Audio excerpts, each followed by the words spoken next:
Okay, Illia Hart here, and I'm here with Jeffory Schofield from the US. We're going to talk about body electronics further today. We'll just continue on where we left off. Today, this morning I was contemplating what we would speak about today, and what came to me was because there's new people coming in right now. There's been some new interest here in Canada. So there's new people just coming into body electronics. So I felt that it would be best to really just start in the beginning, which is preparation for point holding. And there's nothing better than preparation for point holding than liquid minerals. I have been upping my liquid minerals, even if I'm not participating in the actual point holding, because I'm doing point holding lectures. I'm doing body electronics lectures for point holding groups that are long distance. So this in a couple of weeks, or less than a couple of weeks, a week from Sunday, there is a group in Ontario, Canada, who are regularly meeting. So then I get up early in the morning, very early in relation to their time zone, and I give the first of the day lecture, and middle of the day lecture, and then a Q&A at the end of the day, and then they do point holding sessions in between those. So as people come forward into doing the work, I really feel it's important for them to get the foundation, which is nutritional. And not just nutritional, but it starts with nutritional, and the foundation being the physical principles. So that's where I want to start today. Liquid minerals. I meant to bring the bottle. I'm going to, excuse me one moment, I'm going to get it.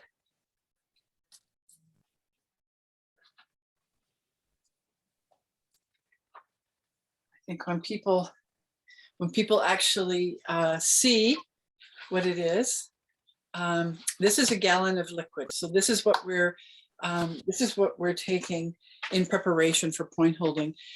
You can read the 12 points on minerals on my website, and on the body electronics group page that's been really active on Facebook. It's called Body Electronics Evolution of Consciousness. So find me there. My main profile is Illia Hart. So find me there, and if you're interested in body electronics, and I'll add you to that group. And it's a daily progression of information that is really foundational to preparing. So yeah, so liquid minerals. I find that there is really nothing better than liquid minerals to encourage a healing crisis. And that, even after 23 plus years, that still remains to be true. So yeah, so cheers. What's your experience, Jeffory, with the liquid minerals in particular? Well, I first learned about them when I was a chiropractic student at Palmer Chiropractic College, and was introduced to body electronics, and didn't feel it for myself as much as I did for my daughter, who had cerebral palsy. And being a new father, firstborn child with a handicap, I was open to things that actually work. So we started giving Jenny, I think we had to use the caps. Well, she because of her cerebral palsy, she even had a hard time swallowing the capsule. So I'm trying to remember how I know we used to take a rag and soak it on her arm, her right arm, or anywhere, on the head where we were holding points. But yeah, I guess it is, how you get it into your body is, with her being just oh, a year old, I guess, a year and a half old when we first held points on her, because she was not progressing as far as her. And I think she was 6 months old when my wife took her to a doctor and got the diagnosis of cerebral palsy. But anyway, that initial beginning with the minerals then progressed over time to where I used them because we saw it was helping Jenny. And we finished up our chiropractic education because both my wife and I were students and met at school, got married, and started chiropractic practice in Arizona. And so during that 6-year period that we were in Arizona practicing, I used the minerals a lot and did a lot of point holding, went back and forth to Maui 2 or 3 times, I think 3 times total, and stayed there at the YMCA on the coast of Kahului or whatever, coast of Maui, where John would have his seminars at that time. So yeah, using the minerals, I've tried both. I've tried the capsules, which is much more pleasing as far as the taste goes. But honestly, I feel like it's better to put it and swallow it because it animates all of the control mechanisms at the back of our throat, and the thyroid gland is there, and that's where a lot of anger is. So I think it's really important to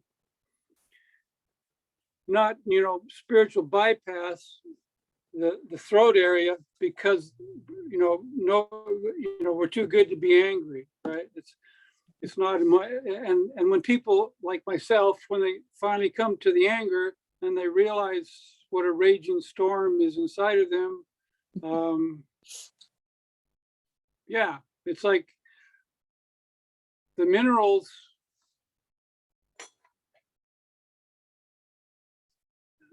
It's been an interesting journey, but yeah, the swallowing mechanism and the chewing and talking and the myriad of things that we control at the back of the throat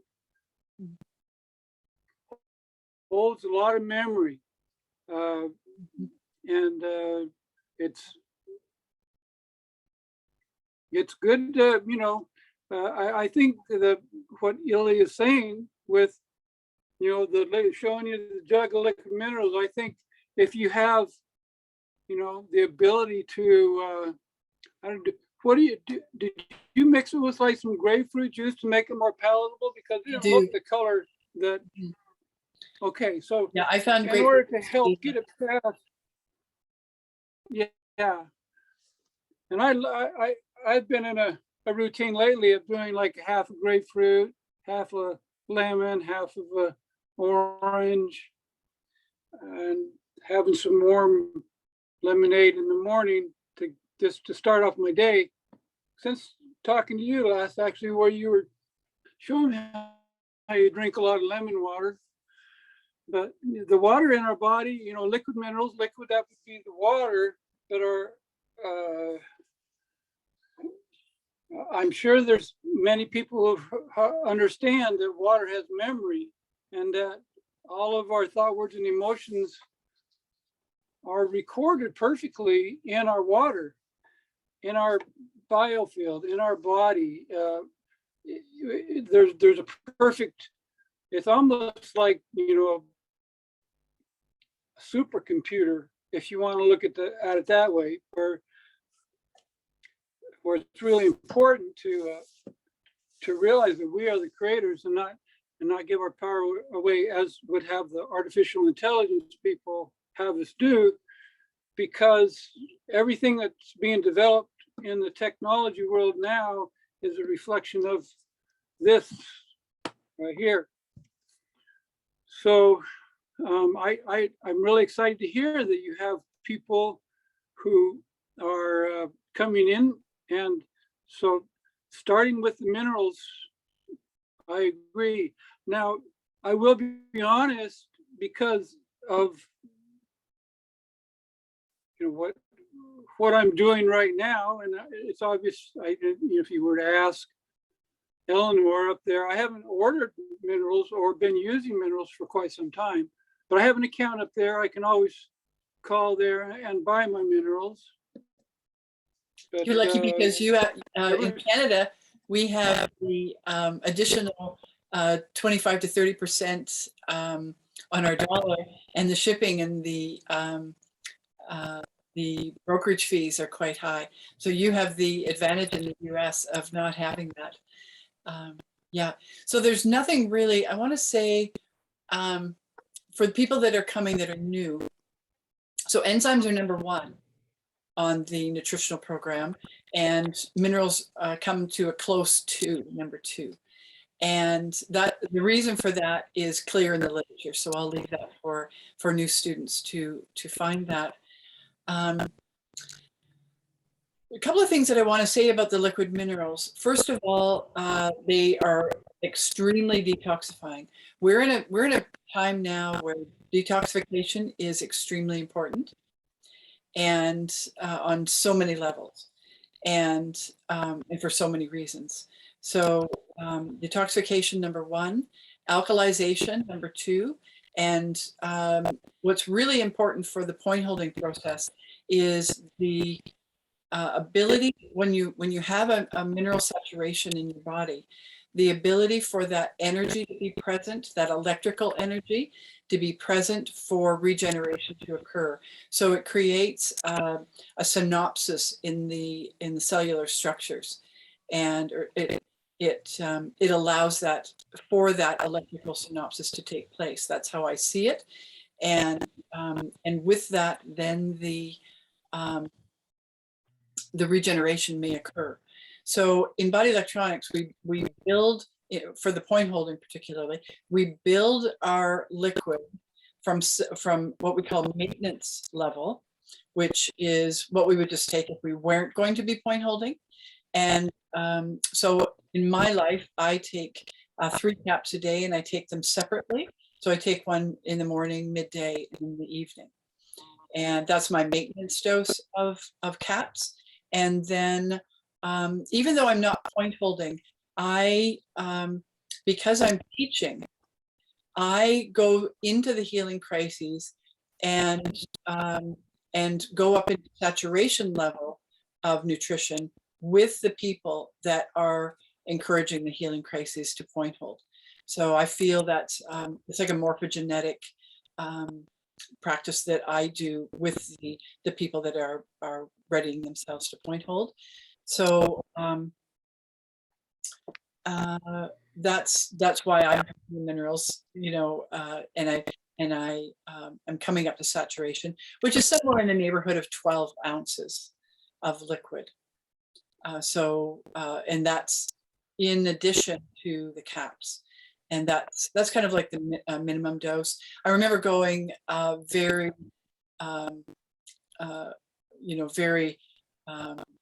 exceeding that into about 18 ounces of liquid for weeks at a time when I would be in Pennsylvania at Doug's Intensives, and really sort of amping up that ability to transmute. So it's really important to the process. I'll tell a little story about the importance of that, and then I'll turn it over to you, Jeffory. I have a memory of when I first started teaching. It was about maybe 18, 19 years ago, and I had taken it very, very seriously to cover all of my bases, to get people really properly prepared, as as John had taught us to do as instructors. and Doug, of course, as well. So I had a series of evenings. So it was one evening a week for 9 weeks. And I thought that would be like a great intro lectures, even prior to the intensives, just to get people on the nutritional program, answer a lot of the questions, and have them experience the healing crises as a group prior to getting on the table. And so I, really done a lot of the nutritional stuff. They had read all of the books and how we heal, and it was prior to me writing the body electronics experience, but there was lots of literature. John's videos were part of the process, and it was quite an educational process that I put together. So we came together for our first point holding, and everything was going really well. All the tables were really cooking. People were getting memory, lots of emotion was coming forth, and it was, things were really going well, except for one table where the woman on the table was literally feeling nothing, and the point holder was feeling nothing in the point. So there was no burning, there was no sensation whatsoever. There wasn't even numbness. So I was really, I couldn't figure out what it was. So I started asking her some questions, and she missed the part about liquid mineral. She just didn't, it just went somewhere. She hadn't heard anything about the liquid minerals, and so hadn't taken them at all. Like she was on the nutritional program, but she had missed the mineral part. And because of that, her points were flat. And so after that, she got on the minerals and got saturated, and came back at another time and had a really good session, really good, things came forth. So that really taught me something in those early years of the importance of the minerals. And I'm reminded that every time I go from maintenance dose to saturation level, the healing crises is so evident as it builds through that process of taking it from maintenance to saturation. Great. Yeah, Oh, I'll add one more thing to what you, just to bounce off something you had said. The taste of the liquid minerals, I feel, is a bit of an initiation, like a very preliminary initiation into the discomfort that is inevitable within body electronics. So it's like this, one of those first initiatory experiences within it. So yeah, go ahead, Jeffory. okay. Wow. Yeah, where to go from there? That's well put. Everything you said. I remember holding points, and this is something that people who are not sufficiently mineralized with the liquid minerals to go through a complete session. What happens under the fingers when you're holding points is the points heat up, cool down, and pulse, but there will be a person will get to a particular emotion or word pattern, and all of a sudden the points will cycle. In other words, there's not enough minerals to take the person into the transmutation process of the thought, word, and emotional pattern that's on the table, and it's like you're spinning your wheels. So if you're going to get involved with body electronics, it's not, you're going to be investing a lot in yourself, both time and money. So it's really not, unless you're just a narcissist and are there to, shut everybody else down, which does happen. There's people that get drawn to body electronics that are convinced that this is a bunch of bullshit and they'll just prove it wrong. But regardless, if you are sincere in heart and do desire to learn these laws of love, light, and perfection that John shared with many people over the years, and then it's just wise to go ahead and be obedient to the laws of nutrition in preparing to have your points held. I remember just how blown away I was as a chiropractor with all my training, and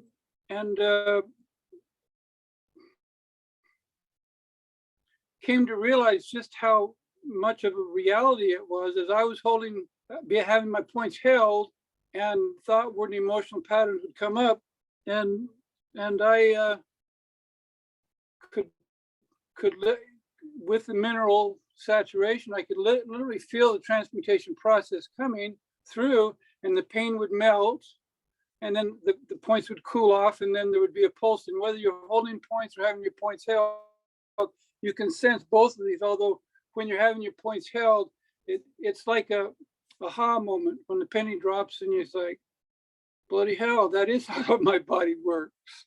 It's not what they taught me in chiropractic school of, the mechanics of the spine. And with all of the testimonials over the years of people who have been able to self-correct, spinal misalignments by changing consciousness, it's next level. It's not for those who want. I think as Illia has stated, or you posted that thing that you got from Doug at the VNC about the little excerpt from John Ray. The truth was not printed, but yeah, about the healing crisis. So yeah, when you have to step back and just forget pretty much everything you ever learned, and just realize that what you've been taught is a stepping stone, is good. I mean, I've used my knowledge as a chiropractor and all my training to heal myself after I left practice in 1991. And part of that journey was when they were still having point holding groups with Doug and with Illia. But then there's been like this long dry spell with, at least with me, where I haven't had anyone to hold my point. So I still know the principles. And so basically I had to do the best I could. And I think I've done pretty well. I utilize a lot of different modalities, I will call them. But if it doesn't include the understanding of 24/7, everything we think, feel, and say is generating the outward appearance of your physical body, and always has been that way, as well as for your ancestors. We're responsible for all of this, or we can just go ahead and roll over and die, like has been going on. But it's been my heart and belief that we can create heaven on earth, and so I support Illia and anyone who feels like they want to be a part of this body electronics. There's just so many. I'm becoming less and less fond of language myself. I'm finding that the words don't have the, and that's what John taught. They don't have the power that the emotions do. And lately, I've been going through a lot of anger. Actually, just like like a blind rage from within, and there's no words. It's just like, just imagine yourself at the bottom of a pool and struggling for your last breath, and you just have, you know, all the anger that will come up for you, realizing that nothing you can do, you know, just but of course I'm not at the bottom of the pool. I can feel these angers and keep breathing through them. So yeah, anger is Are you finding very, any, and are you finding any memory? I've been finding memory. Like with the anger, Yes, that's what I've, yeah, and the word pattern was I'm never good enough. And then I asked, I looked at that, I says, well, what am I never good enough for? I would say really simply with those three things, because those are the three components that's necessary for a transmutation.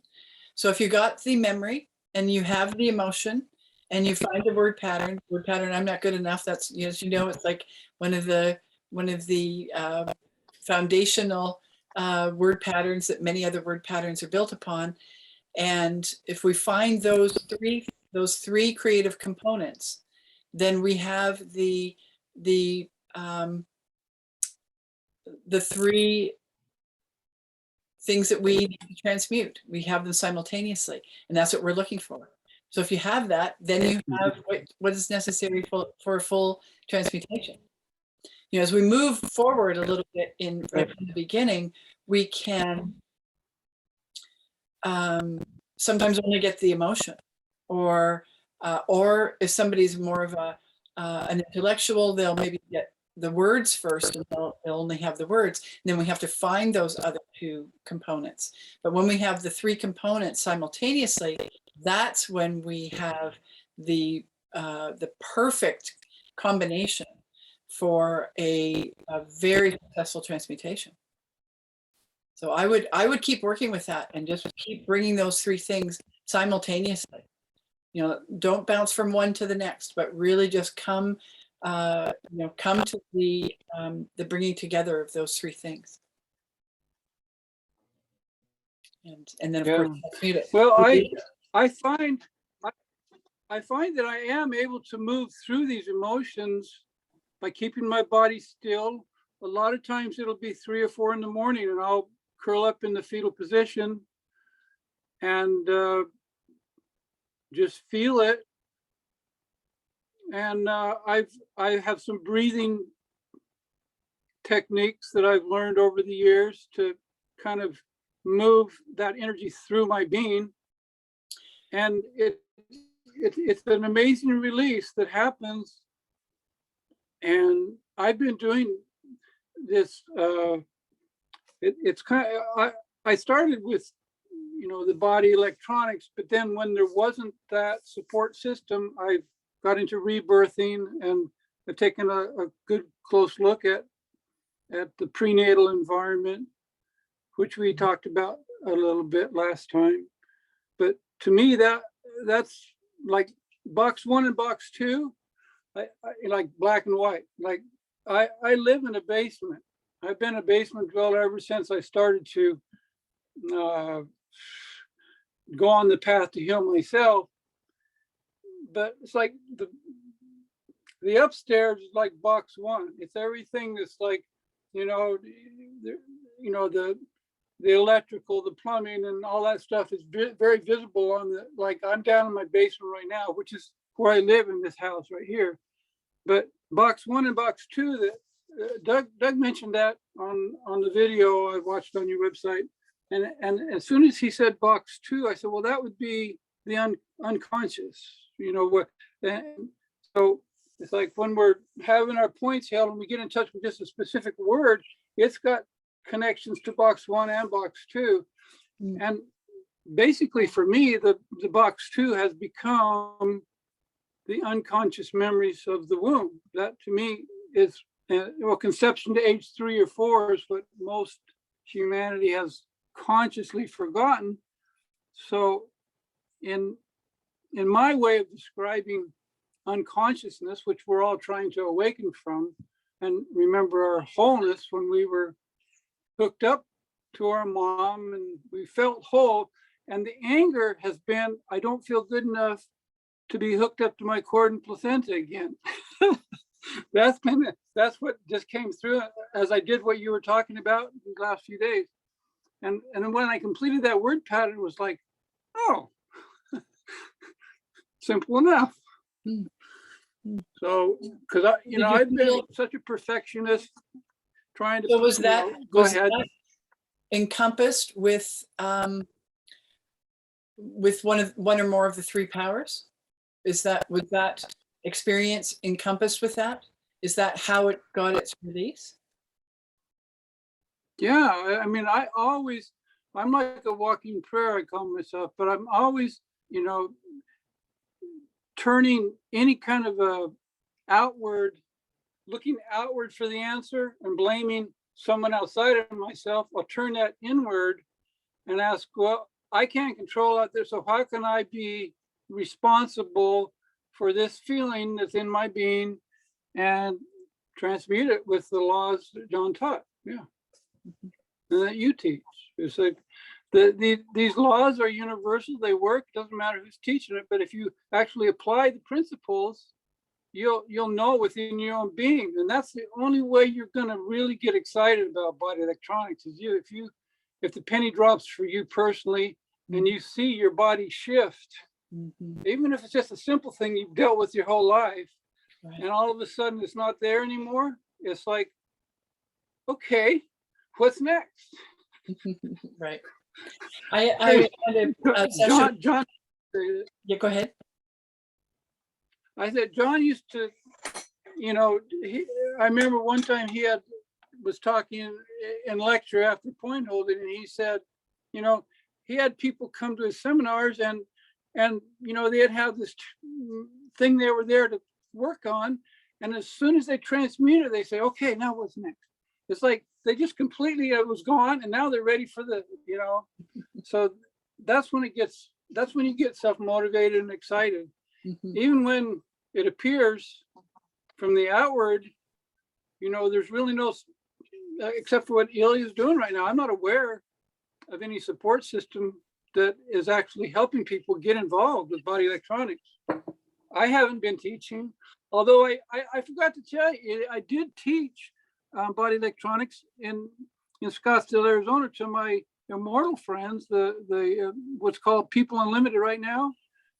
This was back in 1990, after I came back from Maui, and we got a group of people together that were these people who had been flocking to the call of physical immortality as our divine birthright from all over the world, black sheep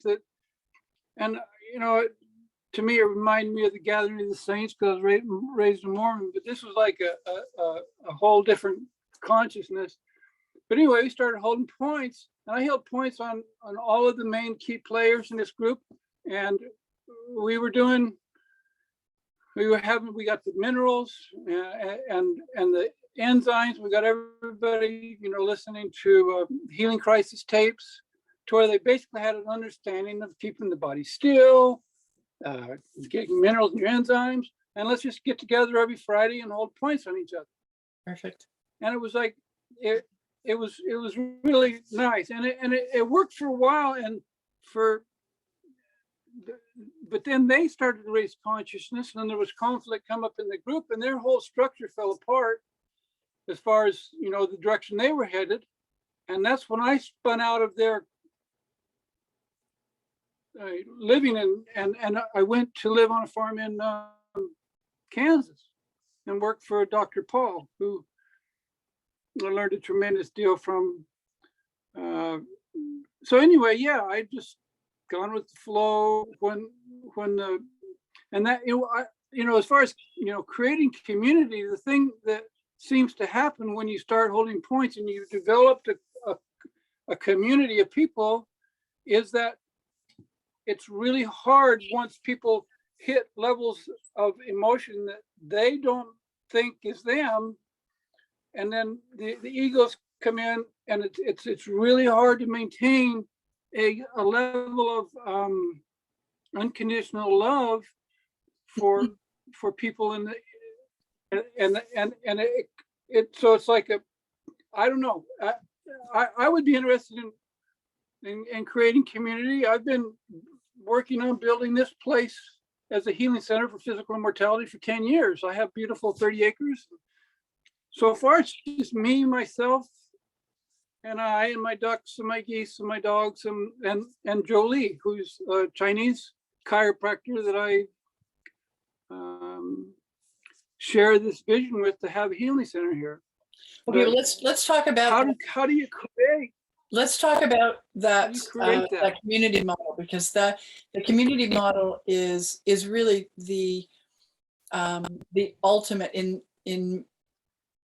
you know, in my sort of future visioning. Well, let's put it this way: I wouldn't live within community unless it was a body electronics community, and there's many reasons for that. But when people get to the point, and this happens regularly with point holding groups, so they're meeting regularly, and then eventually it has to be more than one. This is my observation of it. Gets to the level of anger, and when we get to the level of anger, there's a few things that happen. One of them is one of the energies there is it's my way. So it's, we feel very, it's very secure in that, opinion based, or, it's just like my way.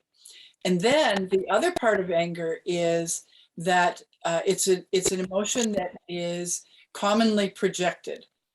So if we have one person that's doing that, that's, we can say, okay, get on the table and keep going with that.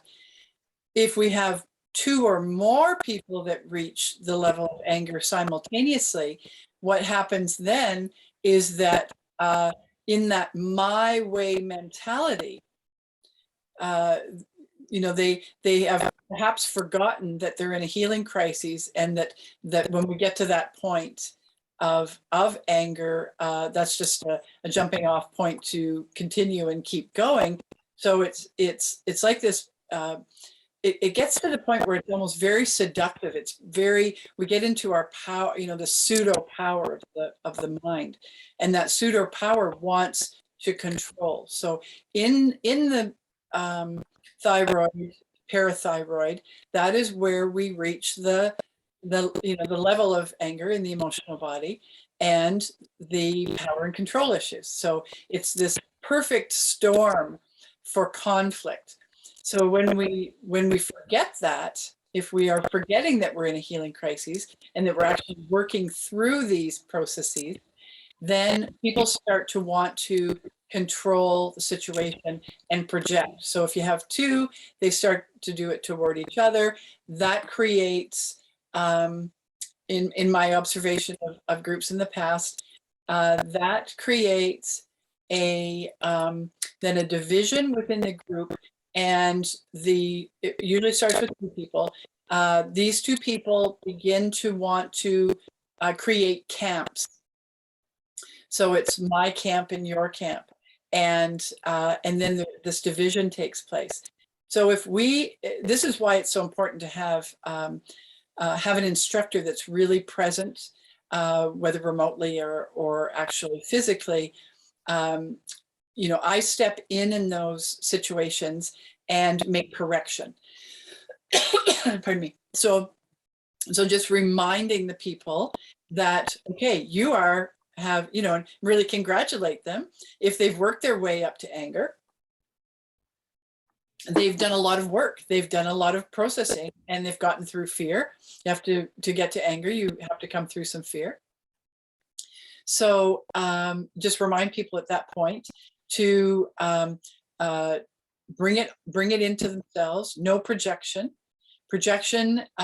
You can read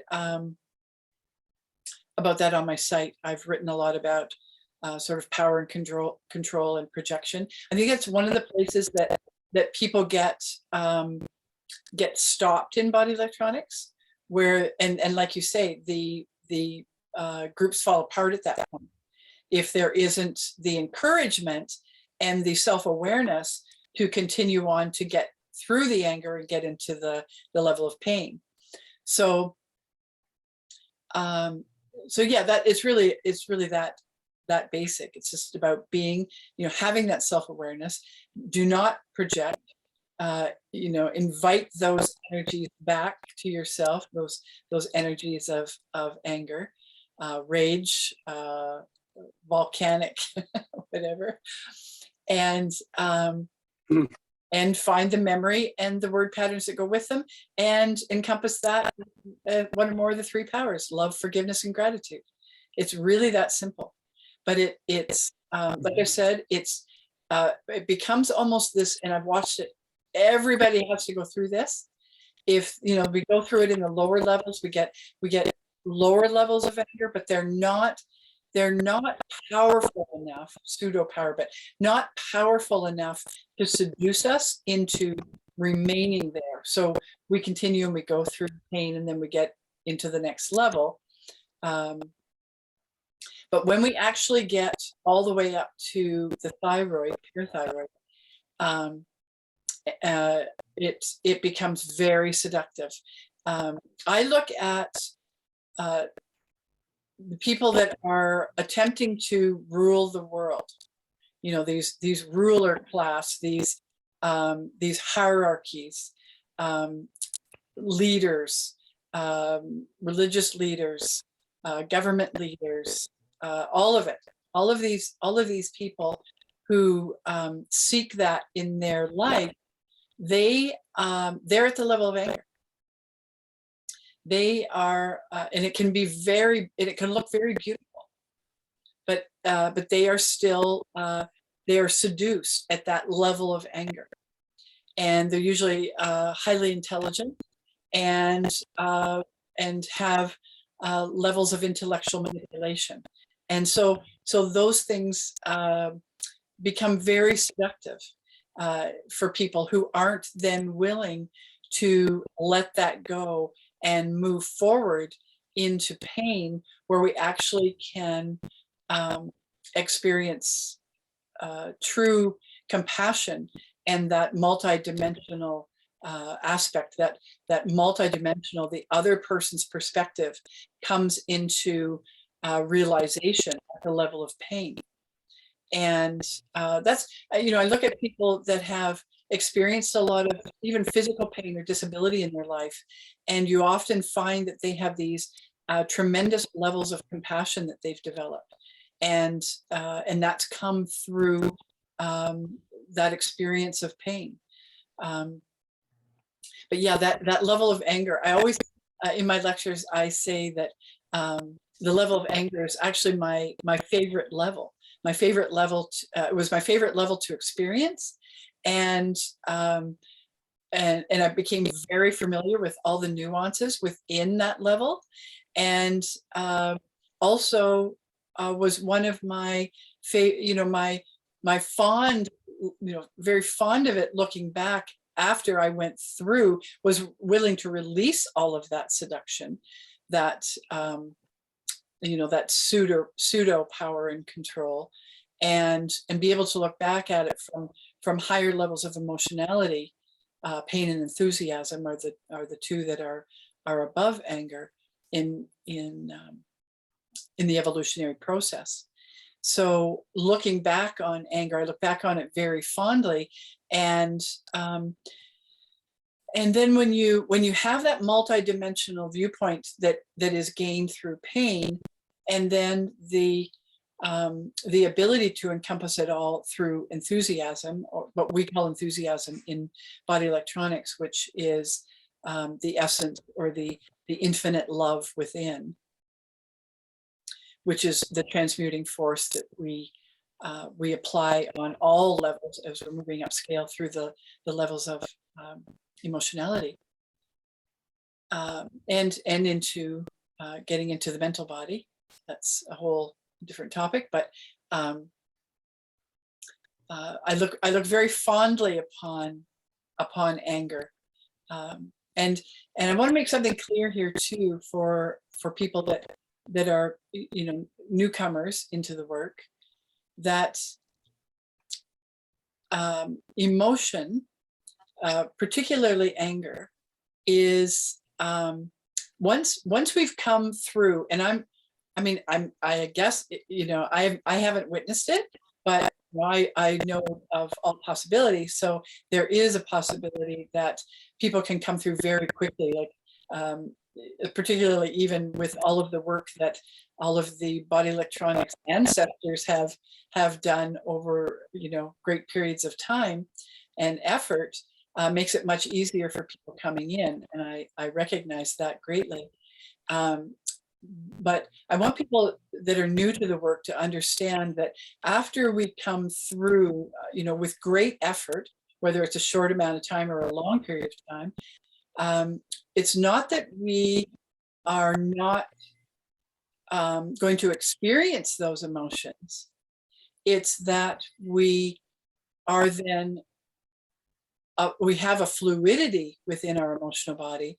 And by that, I mean, we don't have that, we have transmuted the reactivity, the patterns, the reactivity that was created through the suppression of trauma, for instance, and just basically the resistance to life in, you know, in all of its the ways that we do that.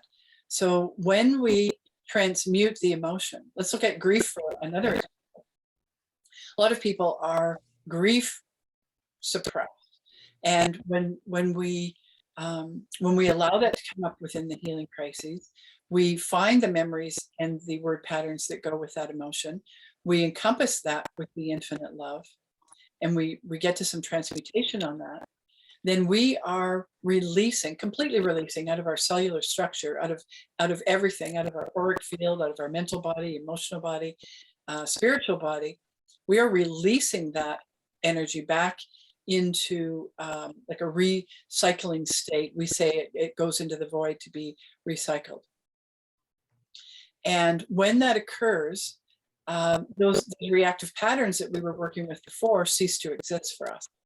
We may have a memory of them, of like, wow, I used to be like that, or, you know, we can remember those reactive patterns, but we're not creating them, or we have uncreated that pattern within our consciousness. So we're not having emotional reactivity. That's the point. But it's not that those emotions aren't available to us. They're actually available to us on a much deeper and profound way. So we can feel anger very profoundly, but we're not going to project it into our field. We're not going to project it onto another being or anything. We're going to accept that as our, you know, as our pure emotion, and we're going to be self-responsible with that. You know, and also that's the same with every emotion. With every emotion in the 49, we work for newcomers. We work on an emotional tone scale of 7 times 7, so 7 levels within 7 levels. So we have all 7 levels within 7 levels. You can also find lots of literature on that on my website. So yeah. So do you have anything to say to that, Jeffory, or another topic? Anything? Well, I want to speak to the word pattern of my way. Mm. And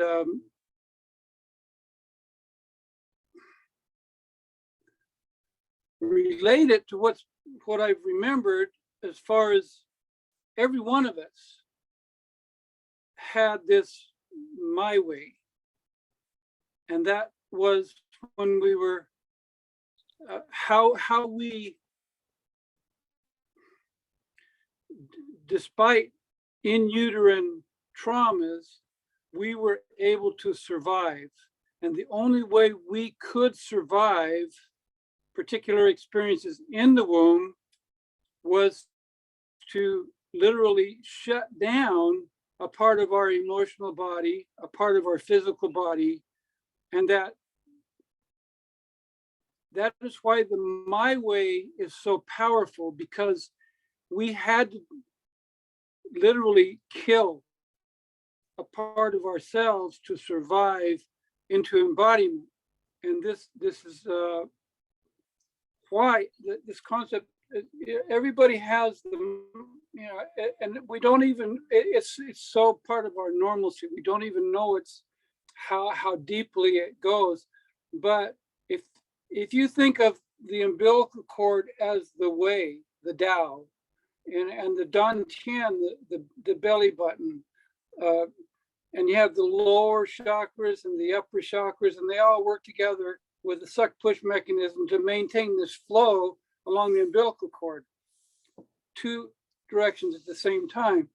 Now, this is the my way. This is how we were able to build our physical body in box 2, as I've come to, parallel it with what, I guess I opened that box 2 to see what was in there, rather than just leaving it, unknown. What's in box 2, it's very simply, this is where the my way in our consciousness comes from.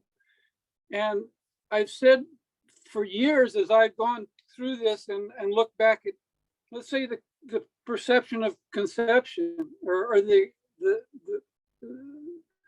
beginning of our avatar, of our physical body, and this is the same for all of our ancestors, is, conception itself has a program of death in it, in that we are the one in a trillion or whatever, a billion sperms that lived, and all the other ones died, and we were actually competing.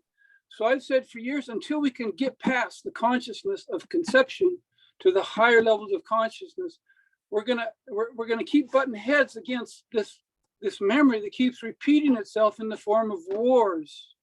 Mm-hmm. Because that is when men feel anger on the battlefield, as they're fighting for their life. Literally, it's either kill or be killed. This is when you talk about having a passion for the anger.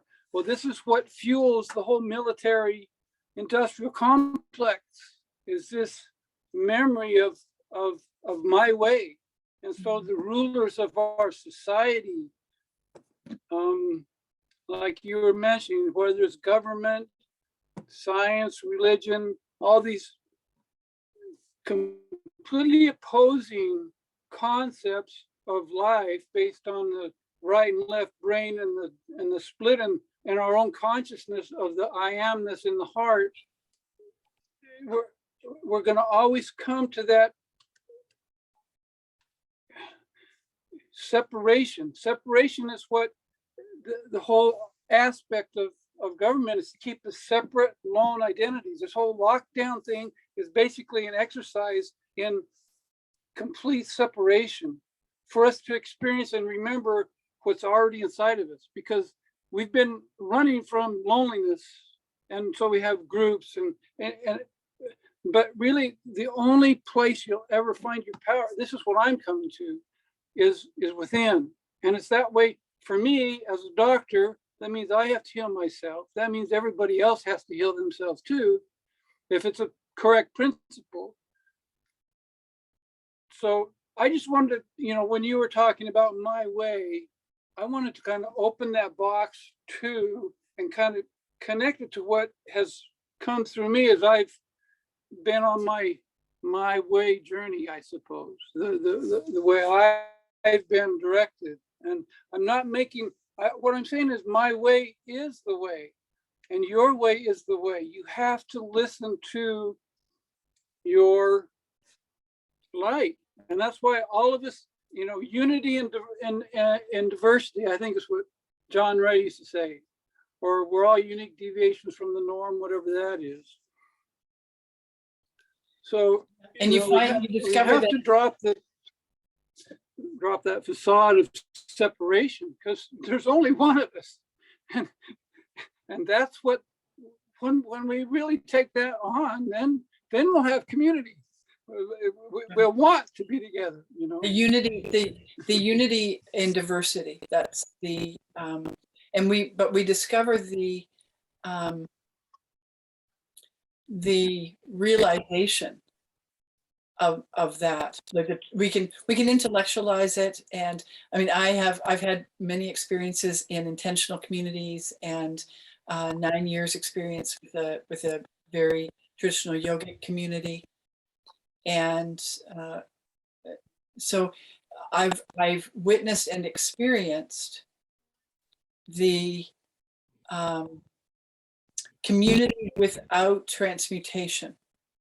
So without the actual realization of that, we can say those words, unity and diversity, but until we go through the level of pain and actually encompass that with the infinite love, where we truly realize it, people get get glimpses of it. And I myself have done that with in my youth with psychedelics.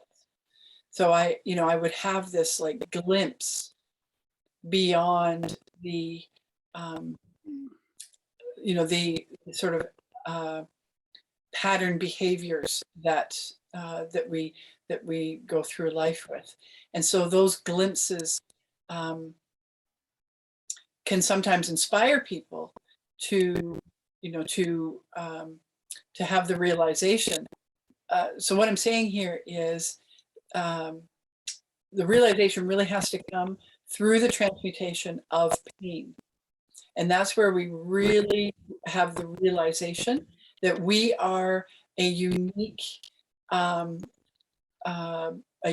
being within the oneness. So the unity within diversity. And I want to mention here too, since I just, as you tell, I just ad-lib this. So when something comes up that is about psychedelics, I recently got a disturbing email from someone from Toronto, and they found my website when searching body electronics, and they had a recent experience with someone in Toronto who I still have yet to find out who that is, but I would, if anybody has the information, please email it to me. I would love to speak to this person. So there's a person there, and I know that there's no one in Ontario that is a body electronics instructor, an active body electronics instructor. I don't even know if there's anybody that lives in Ontario that's a body electronics instructor. I know there might be someone in Alberta who hasn't instructed for, maybe hasn't instructed at all, but I know he was trained by Doug in the 90s in Australia. So assuming that person is still in Alberta, I know of one there. But anyway, there is a person presently in Toronto, Canada, offering people a body electronics experience with psychedelics. And when that person, I had some email communication with this person who experienced that, and it was not body electronics. So I want to put that out there. First of all, body electronics is done with as clear a mind and chemical, no chemical influence. I mean, we remove sugars and processed foods, everything that's going to influence us. But we cannabis. We want these things that actually suppress and numb the body, whether we realize it or not. We want these things to be released from our body. So that is definitely not part of the body electronics experience. So I just want to make that clear, that what we're doing is to release anything that creates a suppression, even if we had those experiences where we had those brief realizations of oneness within a psychedelic trip. Those are brief experiences. Those are just glimpses. And that's done chemically. What we are required to do when we're actually making the ascension, we are actually required to undo all of that. First of all, we have to undo all of the suppression that we've put into the body. And, and minerals really help to, and the whole nutritional program really helped to do that. And from there, we start to, through the healing crises, to release the numbness that's being suppressed in the body by certain substances. So,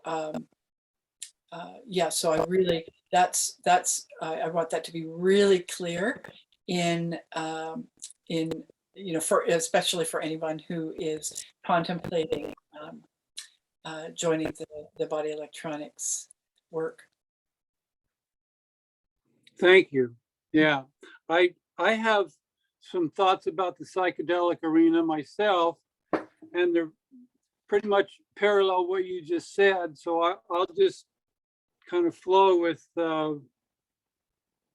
being raised a Mormon, not eating or drinking, smoking, or whatever. I was born into a family where at least my temple for the first 33 years, I never even experienced alcohol or tobacco or coffee or any of those stimulants. So, but lately I've been perceiving that the psychedelic arena is, like you say, giving people a brief glimpse of their higher self, their other dimensions, but in accessing that, they're not consciously accessing it. They're doing it through the stimulants. Okay. So and I feel like the people who have experienced this other dimension of themselves, if they just realize that what they're doing is bypassing what we're talking about, the pain, what I call the pain pleasure complex. And I know we discussed this last time, pleasure is not enthusiasm, but what I feel these psychedelics are doing for people is giving them a chance to experience their divinity, the light that's animating their body, and depending on how much suppression they're carrying in their field, they have a different kind of experience. But like Illia is saying, we want to create, and this has been my heart too, is to create a way through the pain pleasure complex to where I don't need a chemical stimulant to access it. I think that's, and it is possible. That's the next level for people who have experienced psychedelics. And John Ray found this to be true, that people who were doing cannabis, their iris didn't progress. As soon as they got off cannabis, then they would be on the minerals and they would continue to progress. So he discovered, by reading the iris, that these psychedelics of whatever form do suppress the evolution as far as what the eye is saying, the iridology of the iris and the sclera. So, something comes. And there's a lot of people out there now that are experimenting with these psychedelics, and they have been for a long time. But I just want to put out that there's a way that you can master yourself with your consciousness versus being dependent on something outside of yourself to access this dimension of yourself. Right. Okay, go ahead. Well, what comes to me there is I hear a lot of people when of course, the resistance comes immediately to people who really want to progress, but yet don't want to let something go in order to do it. And so I'm thinking about cannabis particularly. And one of the things that people say to me is, but I only do cannabis because it inspires my creativity. And I understand that. I'll tell you a personal story about that in a minute. But so that is their experience. And sometimes these are long-term experiences, and I'm talking about decades. I've had people who have been either daily or regularly using cannabis in order to inspire them or help in what they believe is their levels of creativity, that it is that's why they're doing it. That's their purpose for doing it. And to that, I really want to say that the true creativity, and this goes with any substance that is going to suppress in any way the emotional body, mental body, the spiritual body, and of course that all lands into the physical body. Any substance that when it is let go of, and we are literally then moving through and experiencing enthusiasm, the infinite love, that infinite love is the ultimate source of creativity.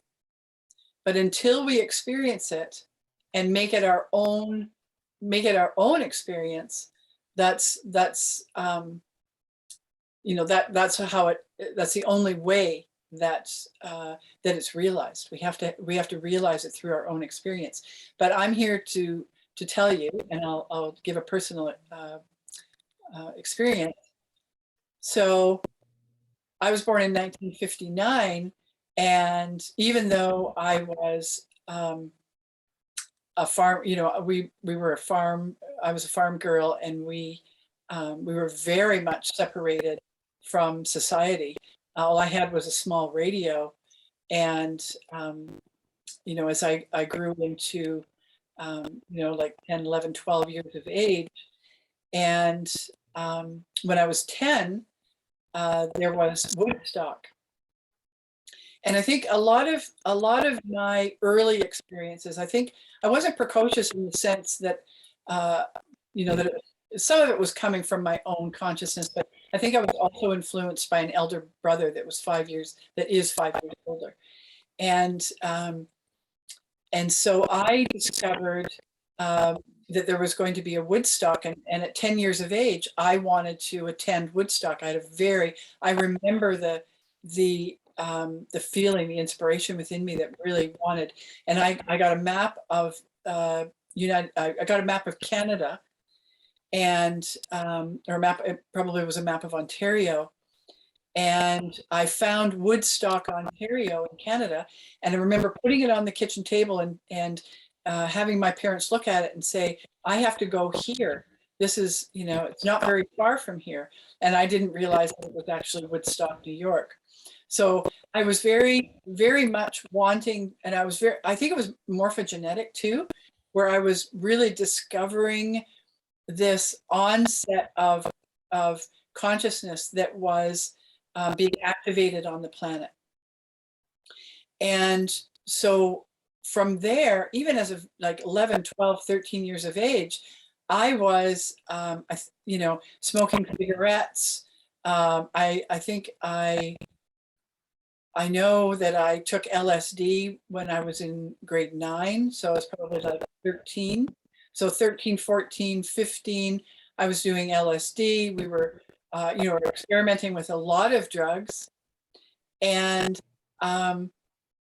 that continued, and it was, there were times when I would say, okay, I'm not, shifting gears. Intuitively, I knew that drugs like cocaine and heroin were very going to take people, and were taking people down a very, very, very dark path. And so that wasn't part of my experience, but it was a part of many people's experience back then. And when I look at it in retrospect now, for the energy that was budding on the planet, and we can get sort of conspiratorial about it as well, I feel that there was an actual well thought out plan to bring drugs such as cocaine and heroin into the consciousness change that was so relevant at that time, and that had a tremendous impact in the 60s, 70s, and 80s to literally almost completely, in my opinion, squash that potential for an immense consciousness change. So that's my feeling on that. But I share that personally with that personal experience. I had glimpses. I had particularly with more natural substances, like in my 20s, I bought a backpack and a tent and went to the coast of British Columbia and lived, just very, very freely for 2 or 3 years. I lived very, very, very freely, and in the sense of awe and discovery. And I wasn't. There was no. As of about maybe in my early, maybe in my late teens, I didn't do any chemical drugs. That was kind of a thing of the past. But in my 20s, I took a fair amount of psilocybin,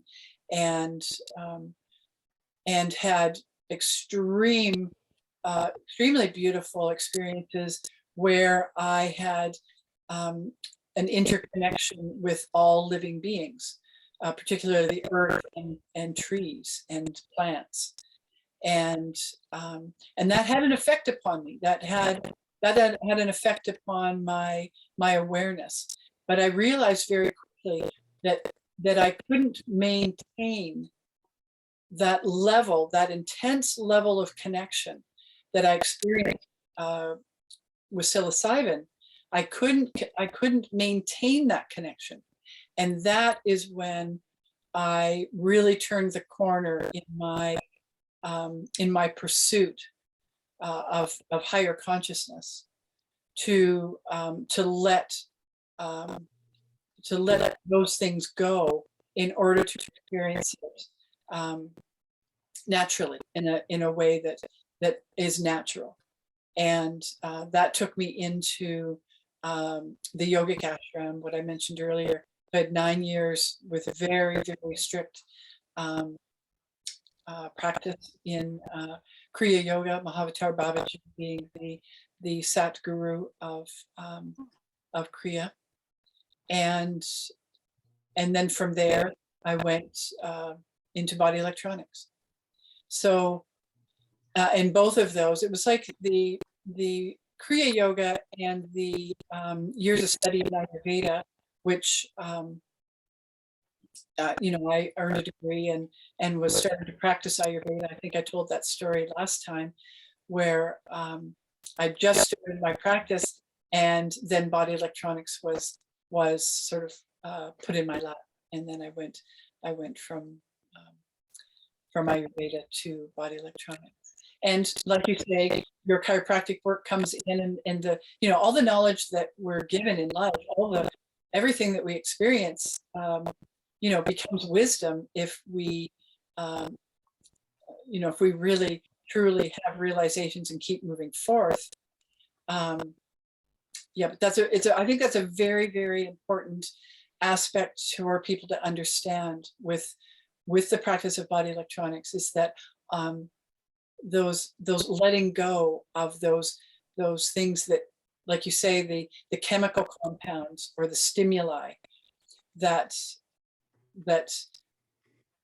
give us these fleeting experiences, the letting go of those to really go forth into the natural realization. Yeah. So I really like what you just said, and I had another area I wanted to speak to in relationship to preparing our body to receive unhampered the life force as it comes in to our being.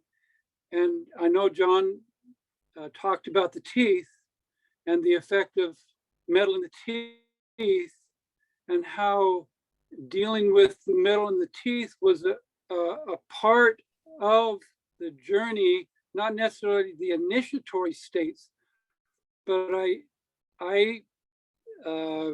when I first started doing body electronics with my daughter, it was 1984, and I graduated from chiropractic school in 85. And then it was a few years later when I was a chiropractor, I had this drive to heal my daughter. And I was looking here and there, and that's body electronics was definitely one of those things that I looked at. But as I was listening to John's teachings about the teeth, simultaneously I had a man contact me who was one of the original students of a man named Reinhold Voll, V-O-L-L. And Reinhold Voll was a German electrophysicist or whatever that was wanting to live. He went to China, and the Chinese people, because of his condition, suggested he pull his teeth to clear the meridians, which he did. And then the entire understanding of the connection between each tooth and each meridian of the body,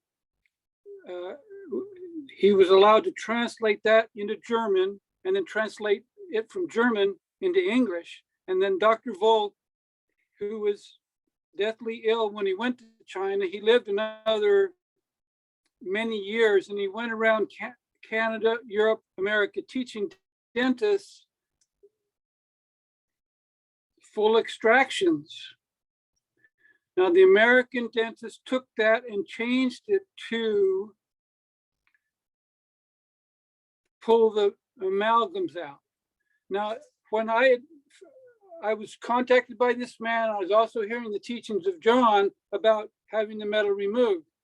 But some people's teeth are at a point where, extraction would be a much healthier choice. And just to give you an idea of the dramatic effect on your energy body, that maybe this is why you're using the psychedelics to bypass this pain-pleasure complex, is because each filling in your teeth, and they use dissimilar metals, it creates a disruption of the meridians to every aspect of your body. So my parents both had cancer at the time I was in practice in 1989 when I first was contacted by this man. So I was in the midst of body electronics. So it was like, to me, it was like, okay, do I, John Ray's teachings were, remove the metal. And this man that contacted me said the original teachings of Voll were about full extractions. That's how he lived and was able to then translate the work. But the work came to America, and the dentist shut it down to save the tooth, but then take the metal out. Because if you pull your teeth, there's no money for the dentist in it. That's why, and we need to learn how to grow new teeth, and this will take away people's resistance, whatever, to having their teeth pulled, because we've been programmed to save the tooth at all costs. It's a huge cover-up and a suppression of the life force of our being. And you were talking about how psychedelics came up in the 50s, whatever, as a planned suppression with the heroin and the opium. Well, the same thing, if you look back at when the mercury was started to put in the teeth, it was back in the 40s and 50s. So there was a planned suppression of the life force by those that know, whoever they are, right? to bring about this suppression of the life force.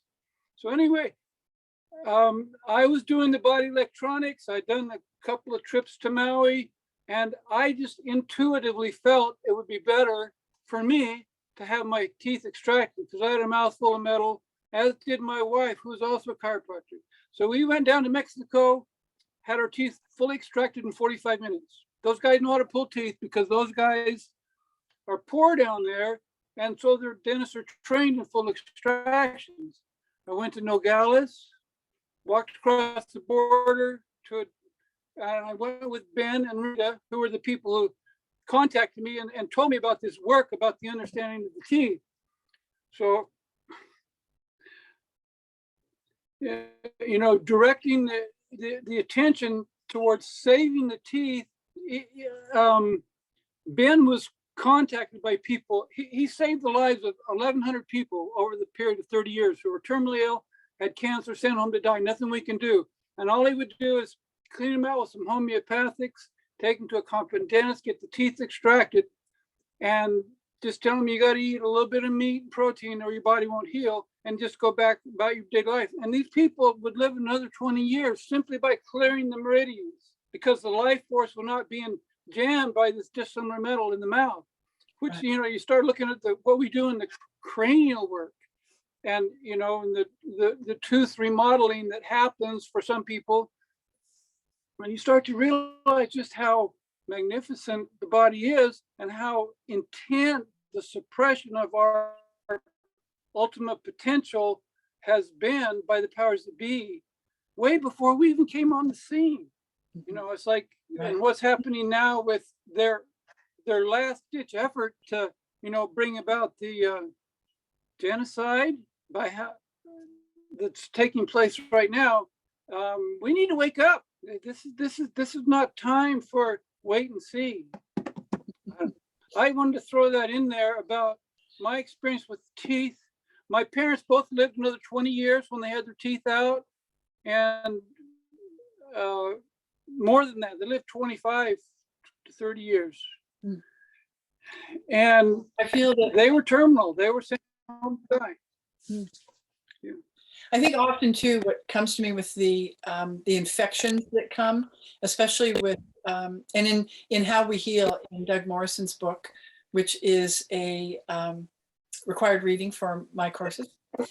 A part of that is on teeth, and so that's, you know, so go to that book and read about it. Getting rid of the metal in the mouth is imperative. That has to be done by a very competent, very experienced. Find a very experienced dentist that has the correct, just the correct machinery to be able to do that efficiently, so that people aren't breathing the mercury dust as it's being removed. It's very, very important. So yeah, getting the metal out of the mouth is really, really important. I had something else that came about that. Oh, the infections. So often, like what I'm hearing when you say that people are having, good results with having their teeth removed, I feel like there's a lot of infection involved, especially with root canals. You know, we know that there's a huge problem with root canals and infection, low-lying infection that really zaps the immune system. And Doug always recommended in his lectures, you know, when people would ask him the question about root canals, he said, if I needed a root canal, I would have that tooth removed. So, rather than have a root canal. Thankfully, I've never been in that position. And I want to say something about, okay, so regeneration is, we know that we are these very magnificent structures that we're inhabiting. We have, through consciousness, we have this, all potentiality. We realize that. Within that all potentiality, we have to come to this, what John would term, how did he put it? Reality and certainty. So he brought, he sort of brought sort of that all potentiality prospect into the reality and the certainty. And so I really feel that is like this grounding. So it's like holding the knowing of the potential of regeneration. We do have that potential. Yet, even with the slightest amount of expectation, that potential is and can be sidetracked. So, in other words, I wouldn't ever remove a tooth, or even, I'll say a little bit about a cavity in a minute, but I would never remove a tooth with the idea or the expectation to regrow it. Expectation is literally, in my experience and observation, the energy that really disrupts and stops any focused idea around regeneration. And so I've had, my teeth are doing really well. I have a really good set of teeth, and I feel there's many reasons around that. Physical, in particular, the mineral. I've been on minerals for 24 years, and the full nutritional program. So that definitely has an effect. Your teeth are basically a reflection of what else is going on in the body. And like you said, Jeffory, the meridians, like we're connecting the teeth. The teeth are connected to all the organs and through the meridians, and even the practice of chewing stimulates those meridians. So it's the teeth are a great reflection of what else is going on in the body. I have had like a small amount of decay. I personally stay away from dentists as much as possible for me. There was over a 20-year period when I didn't see a dentist. I believe cleaning of the teeth is detrimental unless there is such scale on the teeth that it's creating harm and causing infection. I believe that this every 6-month thing that the dentists are trained to encourage is very detrimental to the health of teeth. So I think I've had my teeth cleaned once in the last maybe 25 years, and but I did need a little bit of reconstruction for some decay. So a couple of years ago, I sought out a really good dentist, and had what I felt was the best quality after lots of Q&A with the dentist and with several other dentists before I decided upon one, some really good quality filling material, and I had some small decay cleaned and filled so that so that it doesn't create further decay. So and over these years, I mean, I keep and in continuing, I keep that potentiality of regeneration, within every aspect of the body. But I think you're getting my point. It's like we don't do things with the expectation of change. We change as a result of the willingness to remove any resistance that is in the way of natural regeneration. So, yeah. Great. Yeah. The the save the tooth at all costs consciousness. I'll just speak to that a little bit. in relation to the people that this Ben Awana worked with over a period of 30 years, 1,100 people, and he was known as the Wheatgrass Man in Hawaii. He used to save people's lives with using the wheatgrass juice when they got their teeth out. But these people were already 1 foot in the grave. In other words, they'd already been chemoed, cut on, radiated, sent home to die because there's nothing we can do for you from the medical approach. And of 1,100 people, and this is the story he told me, I have no way to prove or disprove it other than what I experienced with my own parents springing back into, you can see the light come back on their eyes once the teeth were out of their mouth. And he had these,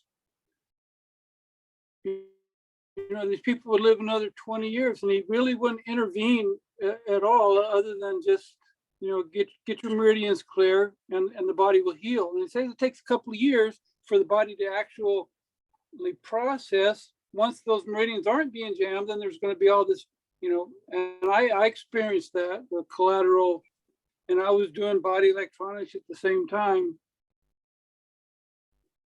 But I will speak to, what Ben experienced from people, this is, boots on the ground, that had gone ahead and had their teeth extracted. They got over their illness and they came back to sue him saying teeth had nothing to do with their illness. And so when he was confronted with that model, he said, okay, bring me one of your teeth that was never filled. And he had a lab there in Hawaii that would do spectrum analysis of that tooth. And because of the mercuric vapor and all the other metals that are in there, the microtubules of this tooth, the spectrum analysis, there was toxic levels of all of the components on a molecular level in the microtubules of a tooth that had never been drilled on. So to think that, I only have a couple of fillings here and there, and it's not affecting the rest of my teeth is not the case. Right. It's affecting your entire mouth. If we have mercury in our mouths, it's affecting our entire mouth. The smoking tooth video is a great one to look up on YouTube. And also what comes is, you mentioned the fellow with the wheatgrass. So it's really important for detoxification before, during, and after amalgam, amalgam removal. And so I recommend like Hal Huggins' work. You can find Hal Huggins' books. I don't know if they're still in print. I hope they are. And, homeopathics and lots of cilantro and all these things to get because when we disturb that, when we disturb mercury, it's going to go into our bloodstream. We're going to have this period of time after where we really have to concentrate on some extreme detoxification. So I just want to put that in there so people realize it's not just as easy as going to the dentist and having the amalgams removed. So I feel like I feel like that's a really good place for us to complete. Do you have something else you want to add to? Well, not really. I felt like I've been carrying this understanding of the teeth, which is a little bit in contrary to what John taught, but not contrary. They're just, at the time he was teaching, there was this narrative coming from the dental profession to save the tooth at all costs. And so people would rather die than let go of their teeth. And the only people that Ben Awana could get to let go of their teeth, the people that were going to lose their whole body anyway. Right. And so people that have a mouthful of metal, they sit back in that comfort zone and say, well, it's not affecting me. It's not affecting me. I'll do my cannabis, chill the pain. It's all good, right? Right. But it's not, it's like you're not going to, conquer and master yourself at the level that you're capable of if you take the road, take the go along with the herd, so to speak. So this is definitely, you have to, you have to do this. Nobody's gonna, there's not, other than, me and Ilya and a few people that understand these principles, but, to reach the number of people that need, maybe what's happening with like today is what John Ray's this, died on this day. How many, 9 years ago or something you posted? Yesterday. Yesterday, 21 years ago yesterday. Yeah. So, the timing of you and I speaking and the fact that you and I had that experience together where you access the time-space continuum, maybe, we should look at doing more together. And I'll just leave it at that. I don't know. I'm happy to I'm willing to do whatever. Yeah, I'd be willing to do one of these talks like weekly. Guy Armstrong, I'm going to do one with him tomorrow. He's another person that I've been doing regular discussions, body electronics discussions with. So yeah, let's schedule the next one, and we'll keep going with the conversations. I think they're really important for people. We touch on different topics each time, and I think it's really important for people to have this information. So yes, I'm willing to. Yeah. So let's finish with. So you can go to my website, wholehealthcenter.com. Center is RE, so wholehealthcenter.com. On Facebook, I have. I'm Illia Hart on Facebook, and I have 2 groups that I manage: the body electronics, the evolution of consciousness, and the Gnostic way. So if you're interested in that, I recommend that you come on those groups. And there's lots and lots of information, and it's coming at you pretty much every day. So thank you very, very much. Thank you, Jeff. That's another great time well spent. Yeah. I agree. Thank you, and thank you, Ilya. I champion your courage. Yeah, it's good. Yeah, there's no other way to go.